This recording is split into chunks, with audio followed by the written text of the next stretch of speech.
Universal Club, le podcast d'un football alternatif et pluriel.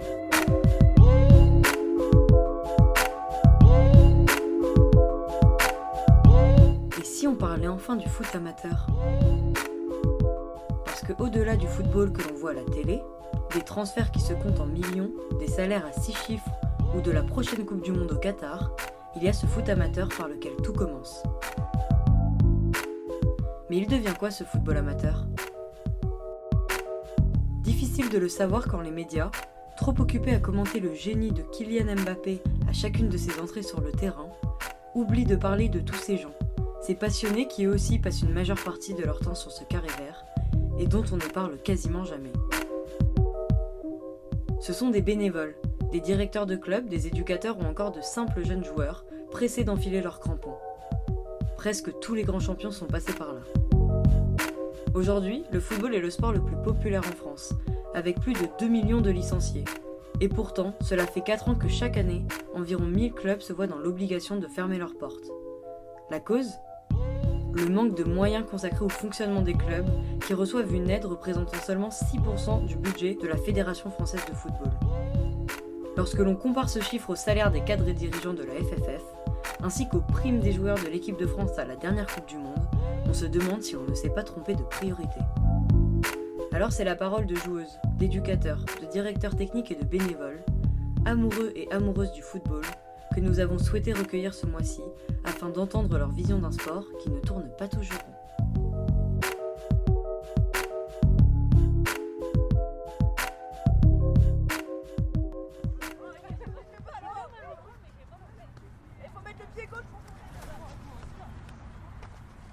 Donc moi je m'appelle Valentine, j'ai 24 ans.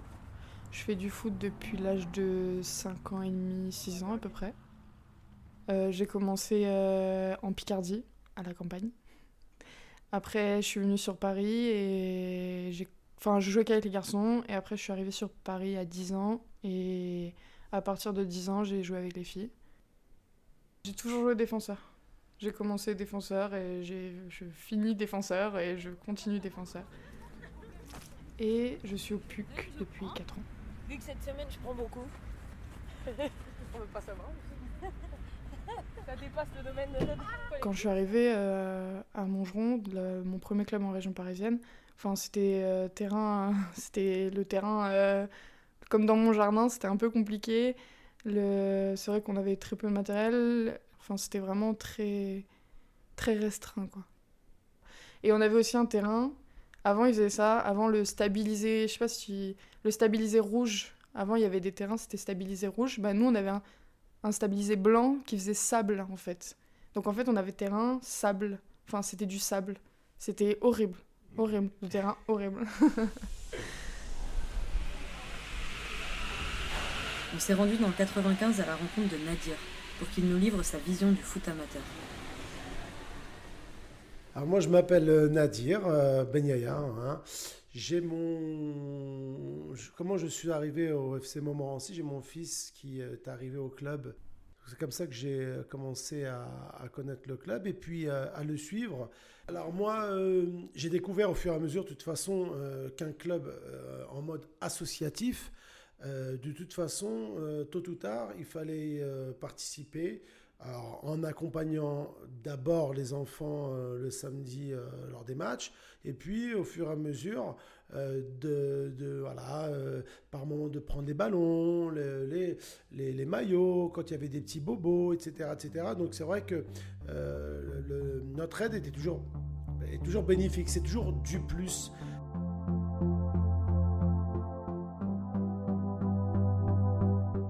Au fil de la discussion avec Nadir, nous en sommes venus à parler des dysfonctionnements qu'il observait dans le club de son fils. On voit qu'au niveau des clubs, finalement, il n'y a pas énormément de choses qui ont été faites ces dernières années. On voit que le football féminin s'est développé, donc c'est très bien. Certains clubs ont des subventions, donc c'est très bien. Mais on était quand même au niveau zéro, au niveau du football féminin. Donc c'est aussi normal qu'il y ait un essor, qu'il y ait plus de filles. Mais il suffit de voir, alors il y a peut-être des disparités entre certains clubs, mais il y a des clubs qui restent, que j'ai connus très très pauvres et qui sont toujours très très pauvres en termes économiques. où les enfants, on le voit, il suffit de regarder de loin, des fois quand on fait des rencontres, ils sont très peu équipés, des fois ils arrivent, pas le même maillot, pas le même short, les jours de match, etc. On voit que le coach, au niveau des instructions, tout n'est pas carré, etc. Donc ça, c'est forcément le manque de moyens.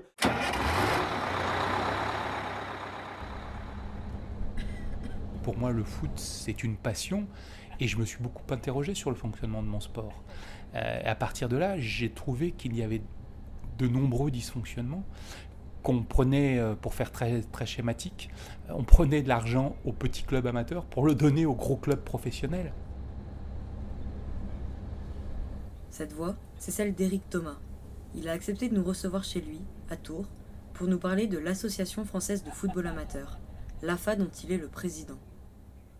C'est simple, la fédération, elle ne donne que 16 millions d'euros aux 15 000 clubs amateurs de France, à travers le Fonds d'aide au foot amateur, le FAFA, alors qu'elle a dépensé 32 millions d'euros à la Coupe du Monde pendant un mois en Russie. Voilà.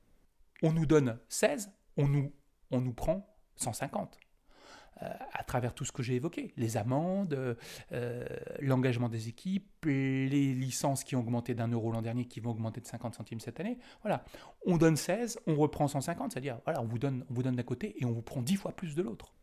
Les choses sont très mal faites pour moi. C'est que on sait que des clubs, si on prend l'exemple le plus connu, Kylian Mbappé, qui vient d'un club similaire à celui du FC Montmorency. Aujourd'hui, on pourrait très bien imaginer qu'avec tout l'argent que ça a pu générer, le club et les clubs de la région, les formateurs, il y a beaucoup de gens qui ont travaillé aussi pour ça, puissent en bénéficier, au moins qu'il y ait des équipements, des choses mises en place. Et avoir des équipements de qualité, c'est d'abord avoir des bonnes surfaces praticables, et non un terrain en sable comme celui dont parlait Valentine. Je vais prendre l'exemple des terrains synthétiques. Moi, je l'ai vécu en tant que président. Ça a été ma première priorité de convaincre l'équipe municipale de construire un terrain synthétique. J'en ai vu immédiatement les bienfaits. Pourquoi ?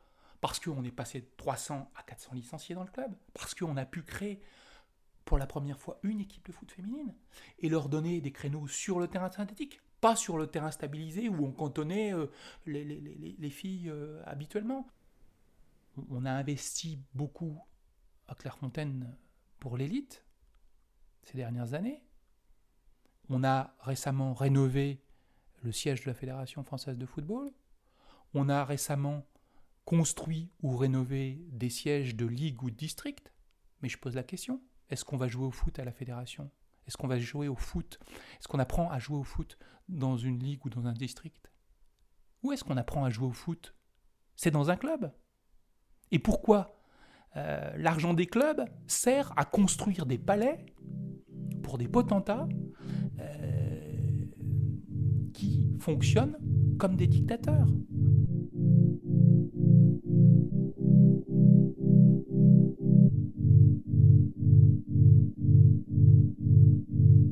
Dans son rapport annuel publié en février 2018, la Cour des comptes a épinglé la Fédération française de football pour ses dépenses excessives. Ce rapport fait état d'un train de vie dispendieux mené par les dirigeants de la FFF sur la période allant de 2011 à 2015. Les chiffres sont éloquents. L'été 2014, la fédération affrète un Airbus pour que les présidents de ligue et de district assistent au quart de finale de la France au Brésil. Coût de l'opération ? 1 million d'euros. Par ailleurs, le rapport pointe le manque de représentation des minorités dans les instances de gouvernance. Une assemblée d'hommes blancs, soixantenaires, qui préfèrent gâter leurs amis plutôt que de mettre en place un réel système redistributif. On a l'impression de connaître la chanson. Et pendant ce temps-là, le monde amateur se serre la ceinture. Mais comment a-t-on pu arriver à une telle déconnexion entre ces instances et le foot d'en bas ?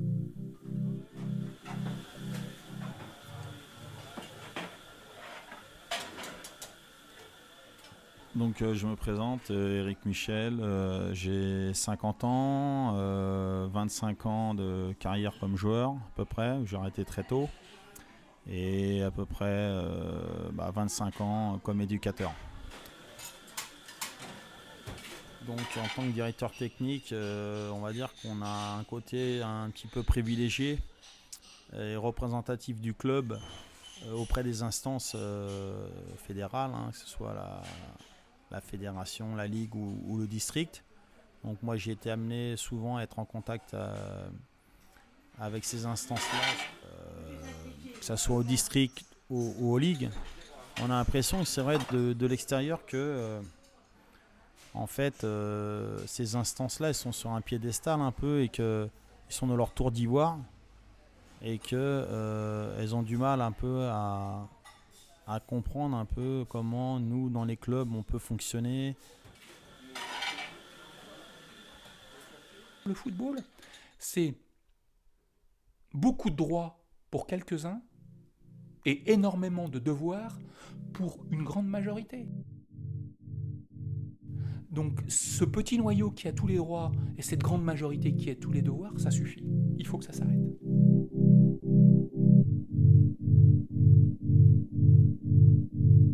À la fin de la saison 2013-2014, le club de Luznac, petit village de 650 habitants, dans l'Ariège, parvient à monter en Ligue 2. C'est alors la plus petite équipe ayant jamais accédé à ce niveau. Pourtant, 2 mois plus tard, c'est la désillusion quand la Direction nationale du contrôle de gestion, le gendarme financier du foot français, interdit la montée de Luznac pour raisons budgétaires. Leur budget, 5,5 millions d'euros, est en effet le plus petit budget de Ligue 2 et on les accuse de ne pas avoir un stade aux normes. Malgré tous les efforts du club, l'interdiction est actée. C'est le début d'une bataille judiciaire de plusieurs années qui vient de trouver son épilogue. En septembre 2019, la Cour administrative d'appel de Bordeaux donne tort à la Ligue qui n'avait donc pas le droit d'empêcher Luznac d'accéder au championnat professionnel. Malgré cette victoire, cette interdiction a profondément impacté le club, qui reste aujourd'hui en 6e division et dont les rêves de Ligue 2 sont désormais loin. En fait, on va dire que les relations qu'on peut avoir avec les ligues, les districts et autres, notamment les commissions, on a l'impression qu'on est tout le temps en conflit. En fait, on est souvent en conflit. Pourquoi ? Parce que bien souvent, on va les voir pour des commissions. Et en fait, on nous donne rarement raison. Et il faut toujours qu'on arrive à justifier certaines choses. On a toujours l'impression que ces instances-là, ils ont toujours raison. Et ils ont toujours le dernier mot. Et donc ça, on va dire, c'est pas facile. Il faut prendre le pouvoir à la Fédération française de foot. Et pour prendre le pouvoir, il faut être en situation de voter. Nous, notre principale revendication, c'est que les clubs deviennent des citoyens du football. Aujourd'hui, on a une fédération qui compte 2 200 000 licenciés et qui compte seulement 216 grands électeurs. 216 grands électeurs qui sont répartis avec 37% des voix aux 40 clubs professionnels. Donc les clubs pro votent directement aux élections de la Fédé et les 15 000 clubs amateurs ne votent pas. Le pouvoir est confisqué. Et nous, on aspire qu'à une chose, c'est le restituer au plus grand nombre, à ceux qui ont le plus besoin d'être aidés, les clubs amateurs. La base de la pyramide. Et on voit que cette base-là, elle s'effrite. Et si la base s'effrite et que demain elle s'écroule, il n'y a plus de football en France. Parce qu'on peut imaginer aujourd'hui du foot amateur sans foot professionnel, l'inverse n'est pas vrai. Mais loin de moi l'idée d'opposer le foot professionnel du foot amateur. On a toujours tenu ce discours que le football français doit avancer sur ses 2 jambes, pro-amateur. Aujourd'hui, elle avance à cloche-pied. Essayez de jouer au foot à cloche-pied, on va beaucoup moins vite, on est beaucoup moins performant à cloche-pied.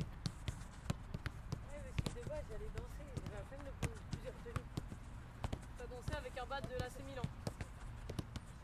Je sais que j'ai pas dansé parce que j'ai acheté ma tenue pour mon anniversaire. Mais de base, je voulais danser. 30 ans 26. Et on ne peut pas traiter de la même façon le foot pro et le foot amateur. Il faut reconnaître d'une façon ou d'une autre et encourager le travail des bénévoles.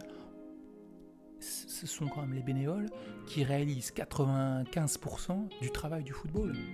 Or, 95% des médias traitent de l'actualité du foot professionnel.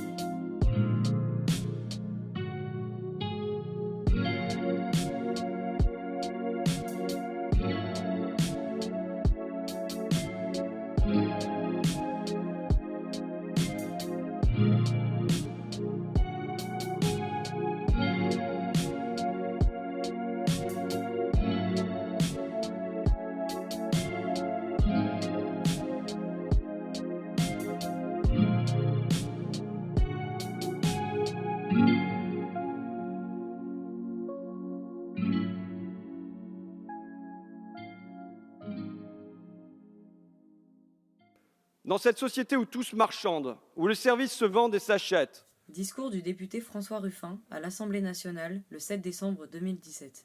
Où le businessman fait figure d'homme nouveau, où le profit aveugle guide le monde et nous conduit vers la ville, bim, ils sont là, une dizaine à Aucourt, mais autant à Rimont, autant à Amiens-Nord, à Agen, à Fécamp, à Bruay et à Aulnay, qui se promènent Franck, Mohamed ou Florence, dans le foot, dans le hand, dans la gymnastique, dans le judo, dans le twirling bâton, des dizaines de billets à travers le pays, à servir à la buvette, à préparer les paellas, à laver, plier, ranger les maillots. Et tous ces efforts pour pas un rond. Pourquoi d'ailleurs? Pour des raisons assez floues, pas calculables. Pour les gamins, pour être ensemble aussi. Pour tenir à bout de bras des petits clubs et que le village ou le quartier existe à travers lui. Une résistance à l'argent roi, plus massive, plus quotidienne, plus souterraine que les manifs avec banderole. J'ai commencé à connaître le club et puis à le suivre parce que j'estime que voilà, quand un enfant a une passion, c'est aussi bien de vivre sa passion. Je tiens à souligner aussi que je suis un passionné de foot. Et que moi aussi, ça me fait également plaisir. C'est pas vraiment une tâche pour moi, non, mais ça me fait plaisir. Mais je me suis vite rendu compte que nous, en tant que parents, avec l'expérience qu'on peut avoir déjà de la vie, etc., bah, c'était une facilité pour le club, pour les enfants. Donc, c'est l'accompagnement disponible, ramener des enfants dans sa voiture, et c'était les maillots, le club, attendre à la fin des matchs, se rendre disponible et surtout apporter des choses qui vont rendre le moment du match le plus agréable pour le club et pour l'enfant.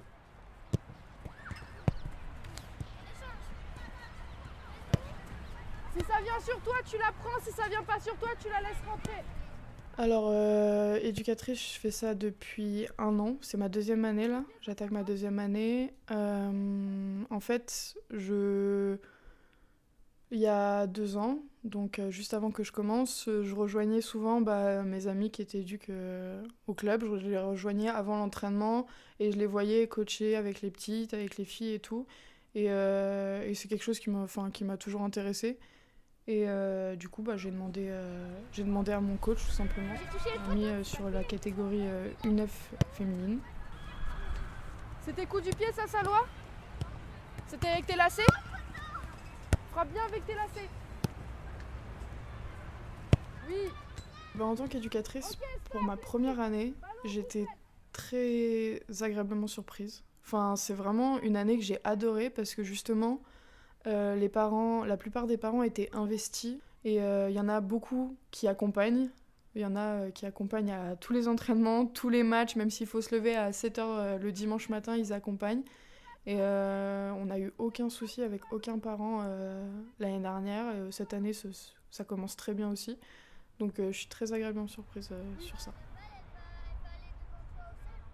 Pour être bénévole et donner autant de temps, il faut vraiment être passionné par ce qu'ils font. Je pense que les dirigeants, aujourd'hui, les bénévoles dans un club, c'est juste des passionnés de foot à qui ça fait énormément plaisir d'accompagner une équipe, de vivre une équipe, de vivre les moments du football, les moments du sport, de vivre les victoires, de vivre les défaites aussi, d'accompagner tout le temps une équipe. Et je pense que c'est juste des passionnés et je pense que de toute façon, sans un peu de passion, on peut pas vraiment faire du football.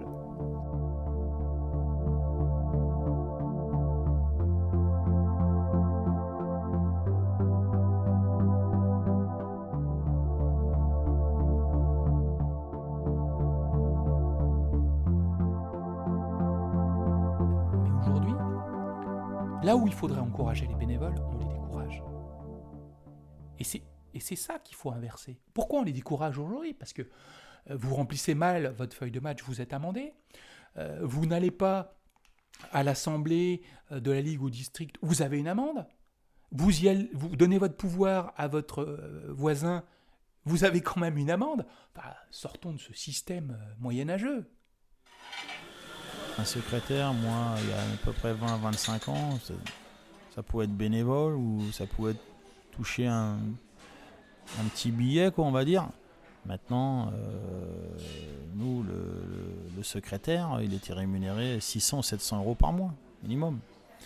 Et notre dernière secrétaire, elle était rémunérée avec un contrat de travail Parce que c'est vrai que le travail est devenu colossal. Entre toutes les démarches téléphoniques avec les instances district, ligue, concernant les matchs, concernant les commissions, c'est un travail colossal qui se fait tous les jours, sans compter l'enregistrement des licences, les dossiers à constituer, rappeler les personnes parce qu'il manque des pièces. Voilà quoi, c'est difficile. Les bénévoles, c'est le ciment de notre société. Aujourd'hui, dans le football, ils n'ont aucune reconnaissance. Les bénévoles, nous, on avait porté le projet d'une reconnaissance à travers leurs nombreuses années, pour certains, de bénévolat à des postes à responsabilité, en transformation, par exemple, en des trimestres pour la retraite. Voilà, des idées qu'on a proposées, mais qui n'ont jamais avancé, parce que ça a un coût, cette reconnaissance, un coût économique. Que proposez-vous pour le sport amateur ? Qu'ai-je entendu, Madame la Ministre ? Que, je vous cite, vous avez pris l'initiative d'une réflexion sur le champ du sport avec vos homologues européens. C'est ça la mesure forte, c'est de prendre l'initiative d'une réflexion. Parce que je ne vous parle pas que d'un ballon, là. Je vous parle de l'envie. L'envie d'avoir envie. Pour mes enfants, je n'aspire qu'à une chose, qu'ils soient passionnés d'un truc, n'importe quoi, jouer au foot, réparer des mobylettes, chercher des fossiles, faire du karaoké, dessiner des Mickey, n'importe quoi, mais que nos enfants nourrissent une envie, une passion, et on les sauvera. Qu'ils se sentent bons à quelque chose. C'est le drame que trop souvent j'entrevois, sous l'abribus d'un village ou au bas des tours d'un quartier. Le vide d'envie. Des gamins qui se sentent nuls à l'école et qui du coup se sentent nuls à tout. Pas faits pour la vie, qui se replient sur eux-mêmes, qui se désespèrent, oui, qui se désespèrent à 13 ans, à 15 ans, à 17 ans.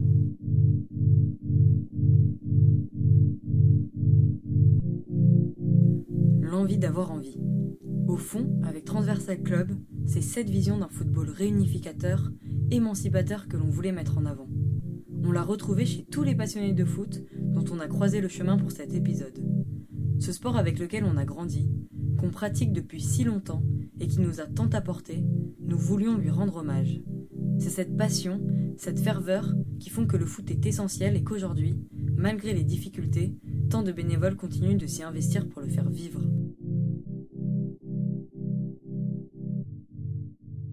Le foot, c'est un sport physique, dur dans la pratique en elle-même du sport. Donc, je pense, à mon avis, que ça forge aussi le caractère d'un enfant au niveau de son moral, de s'appliquer et de résister, parce que ça va lui servir dans sa vie au quotidien. Donc, pour moi, c'est très important. C'est une des vertus, j'allais dire, du sport. Le foot amateur, socialement, c'est quand il s'arrête qu'on se rend compte de ses bienfaits. Le foot est un formidable amortisseur social. Et un club qui meurt, je disais, c'est comme une école qui s'arrête ou un café qui s'arrête. C'est plus cette petite lumière qui s'allume le soir au moment des entraînements ou des matchs. C'est plus cette vie sociale après l'entraînement où on a le temps de casser la croûte ou de boire un verre avec les copains. C'est plus ces dirigeants qui font marcher aussi l'économie locale parce qu'on fait les casse-croûtes, qu'on fait travailler le commerce du coin. C'est plus l'accueil des filles qui veulent jouer au foot, parce que le développement du foot féminin a cette singularité qu'il est majoritairement dans le monde rural. C'est très étonnant, mais du coup, tous ces clubs qui meurent, essentiellement dans le monde rural, ne peuvent plus accueillir et jouer ce rôle d'amortisseur aussi. Quand on joue au foot, on retrouve une âme d'enfant et que c'est un sport universel, un sport très populaire. Il faut qu'il conserve ses vertus éducatives, sociales et citoyennes, et on est en train de les perdre. Il faut tout faire pour rendre à ce sport ses lettres de noblesse. Ça passe par la démocratie. Je suis 7 jours sur 7 au club, au PUC, mais ça fait partie de ma vie et je pense que là, je ne pourrais pas tout arrêter du jour au lendemain. Ce serait impossible pour moi d'arrêter du jour au lendemain. C'est quelque chose qui m'apporte beaucoup trop dans la vie. même si parfois c'est difficile, parfois c'est compliqué de passer autant de temps au foot, parce que c'est au détriment de ta vie personnelle et de ta vie professionnelle d'à côté, mais c'est quelque chose où tu apprends quand même énormément, et du coup ça reste ma passion.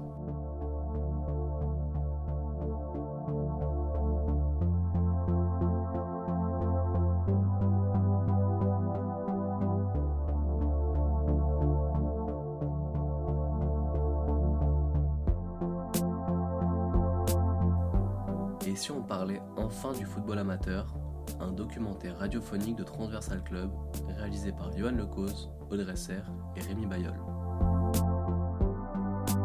Merci à Valentine, Éric Michel, Éric Thomas et Nadir pour leurs précieuses paroles. Générique d'introduction réalisé par Marius Oel, musique d'interlude Because of You par OMG Sora et musique d'ambiance par Rémi Bayeul. Merci à vous pour votre écoute et rendez-vous le mois prochain pour un nouveau documentaire.